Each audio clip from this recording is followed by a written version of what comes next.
गुरुजी, अनंतन शुक्राने संगत जी जो आपकी घड़ियाँ बख्शने के लिए। संगत जी मेरा सत्संग ये कल का ही है और गुरुजी आप ही बुलवाना जो बुलवाना है। लेकिन मुझे उम्मीद है कि गुरुजी बुलवा रहे हैं तो बहुत संगत को इससे मैसेजेस मिलेंगे, क्योंकि गुरुजी एक पल में कैसे सारे कल्चर, ट्रेडिशन, रिचुअल सब चेंज कर देते हैं। ये गुरुजी कर सकते हैं और कोई नहीं। तो मैं पिछले जब से मंदिर खुला है, बड़ा मंदिर, तब से मैं ट्राई कर रही थी कि दर्शन के लिए, लेकिन हो ही नहीं पा रहा था। बुकिंग नहीं हो पा रही थी, बहुत जल्दी स्लॉट बुक हो रहे थे। तो इस बारी जब पता चला कि संडे भी मंदिर खुल रहा है, तो मैं बहुत खुश हुई। और जिस दिन लास्ट मंडे को जब संडे के लिए स्लॉट खुला, तो I was the first one, क्योंकि सारे स्लॉट उस टाइम पे पूरे दिखा रहे थे कि अभी किसी ने फिल नहीं किया। तो मैंने कहा गुरुजी आज आपने पहली बारी में ही एकदम करवा दिया। थर्सडे मुझे याद आता है कि अरे संडे को तो नवरात्रों के व्रत होंगे। और अगर मैं अपना थोड़ा बैकग्राउंड बताऊँ, तो जब से मैंने होश सँभाला होगा, मैं क्या मेरी पूरी फैमिली व्रत रखते हैं नवरात्रों के। और प्याज़ लहसुन तो बहुत दूर की बात है, हमारे फ्रिज में भी कोई अन्न नहीं होता। एक दिन पहले ही, नवरात्र शुरू होने से पहले सारी चीज़ जो है हम उसको हटा देते हैं।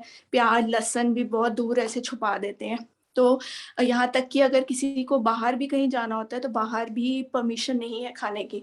और इसमें किसी को कुछ बुरा नहीं लगता है, ये सब अपने मन से करते हैं। तो मुझे ये था कि पॉसिबल ही नहीं है, संडे को कैसे जाएँगे क्योंकि लंगर प्रसाद मिलेगा। तो मैं लेकिन चुप रही, मैंने कहा गुरुजी अब आपके ऊपर है, लेकिन मेरा अब ये मानना है कि अगर मैं आपके दर पे आई, तो मैं लंगर खा लूँगी। ये मेरी गुरुजी से बात हो रही थी। लेकिन मुझे पता था कि कहीं न कहीं मेरी फैमिली नहीं जाएगी। और ऐसे ही हुआ, नेक्स्ट मॉर्निंग मम्मी ने मना कर दिया कि नहीं जाएँगे। मेरी बहुत बहस हुई मम्मी से इस बारे में, मतलब एक कन्वर्सेशन ही हुई एक तरीके से। लेकिन मम्मा ने यही बोला कि हम अखंड जोत भी करते हैं घर में, तो नहीं ऐसे नहीं करना, मना नहीं करना है लंगर को, तो इसलिए जाना ही नहीं है। उसी रात को जब मैंने यूट्यूब खोला, तो मेरे को सबसे पहले एक वीडियो दिखी जिस पे टाइटल था कि अगर आप नवरात्रि के सारे फास्ट रखते हैं, तो प्लीज़ इस सत्संग को ज़रूर सुनें कि गुरुजी कैसे व्रत रखने को बोलते थे। मुझे लगा गुरुजी मुझे क्यों सुना रहे हो, ये बाकियों को सुनाओ जो नहीं आना चाह रहे हैं।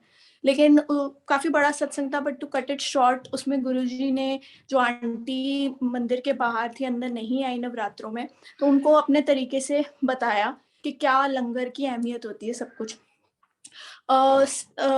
संडे मॉर्निंग में जो है एकदम से मेरे पास मैसेज आता है मेरी सिस्टर का, और उसमें एग्ज़ैक्टली वही वाला सत्संग होता है जो मैंने 1 दिन पहले सुना था। और मैं इतना, मदर ने भी मना कर दिया था, सबने मना कर दिया था।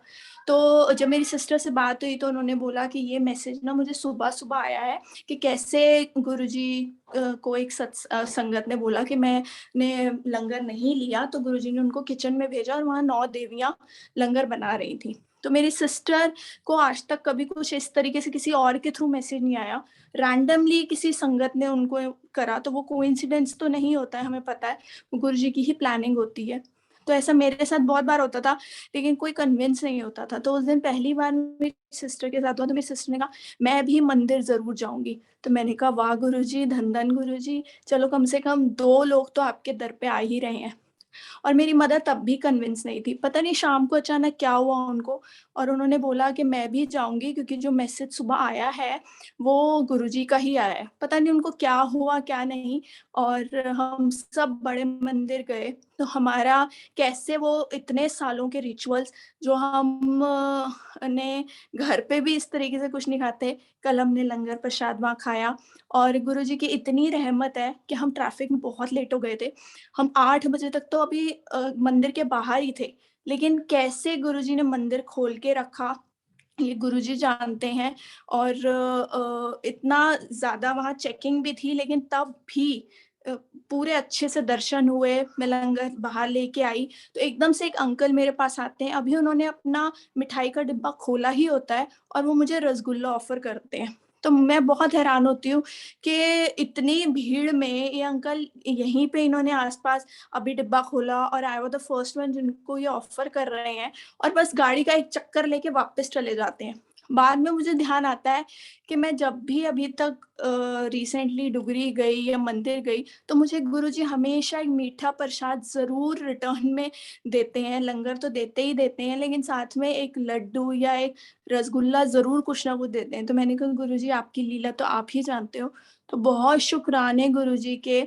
मुझे आज अभी भी विश्वास नहीं आ रहा, मैं रात को भी अपनी मम्मा को ये बोल रही थी कि आपने कैसे आप कन्विंस हो गए? तो उन्हें भी बिलीव नहीं हो रहा था, लेकिन कहीं न कहीं यही सरेंडर होता है, यही विश्वास होता है। तो बहुत शुक्राने गुरुजी के। इससे मैं यही मैसेज देना चाहूँगी संगत को कि हमारे करने से कुछ नहीं होता, ये गुरुजी ही करवाते हैं।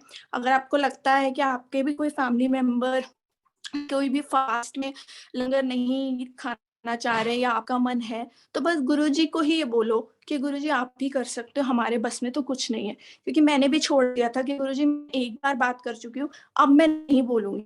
और अपने आप गुरुजी किसी न किसी के थ्रू उनको मैसेज दिलवाया, क्योंकि हम नहीं कन्विंस कर सकते, वो गुरुजी के ही हाथ में है। तो बहुत शुक्राने गुरुजी के, गुरुजी को जिसको बुलाना होता है, वो अपने तरीके से बुलाते हैं। कोई भूल-चूक हुई हो तो गुरुजी माफ़ करना, संगत जी माफ़ करना। जय